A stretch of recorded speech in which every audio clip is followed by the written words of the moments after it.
my name is Bob Welden. I have been friends with Del Loader for more than 60 years. Uh, I can't recall exactly how we first met. He was Scoutmaster of Troop 66 in Magnolia, and I was a member of Troop 72 on Queen Anne. I don't know if we met then or if it was later when I joined the Order of the Arrow, and of course, knew Del through that. Um, we knew each other very well over the years, spent a lot of time together.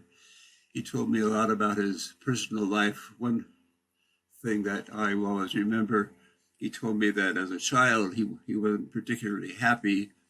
He was smaller than most of his classmates, and no doubt smarter than most of them. And he was bullied a lot.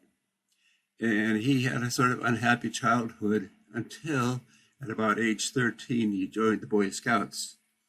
And he learned for the first time to stand up for himself and to work and play with others and to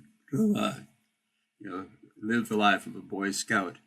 And that colored his entire life from that point on. I think he saw if Scouting could do that for him, it could do it for anyone. As someone has noted before, he lived most of his life in a house in Magnolia that his father built. He told me once that he would go to grade school.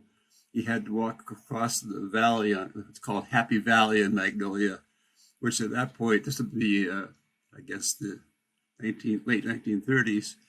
There were still farms, and he'd walk through goat fields and so on to get to grade school. He graduated from Queen Anne High School, and as many know, he got a job working as an elevator operator in the Smith Tower, which I'm not sure may have still been the tallest building west of the Mississippi at that time. In any case, King Broadcasting offices were in the Smith Tower, and he got to know the owner, Dorothy Bullitt, and she suggested that Dale come to work for King. He did. He was there until the day he retired. They gave him the proverbial gold watch, and on the back it's engraved to Del Loader, 41 years, 51 weeks, 3 days. That's a career. King was always very supportive of him, gave him ample opportunity to use their facilities as needed.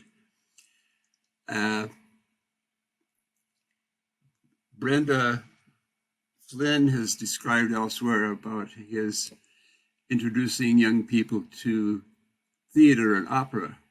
In my case, it was foreign movies. I remember going with him to see some British comedies, Margaret Rutherford and Murder Ahoy and Murder at the Gallop, and also to some French movies, which, plus they were, of course, subtitled, and they were these very sophisticated, very adult movies. I had no idea what was going on, except I was very impressed by them somehow, and it piqued my interest for life in seeing movies from all over.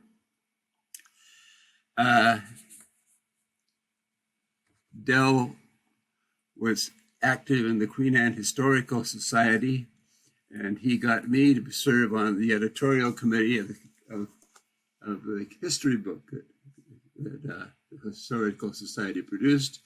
Del wrote a chapter in it on Mount Pleasant Cemetery on Queen Anne, where many Seattle pioneers are buried, and he used to lead tours for people who were interested in the Seattle history. One other thing I'd like to note is at one point, Del was engaged to be married. And he was very, very happy about that. And he asked me to be his best man, which, of course, I was deeply honored to accept that. Unfortunately, it didn't work out. But, Del was not an emotional person. And I know he was very saddened by the fact that it didn't work out. But he was, of course, sort of person, they say, pick yourself up, dust yourself off, and keep on going, and that was Dell. Uh, Dell was an important part of my life, and I am very, very blessed to have known him.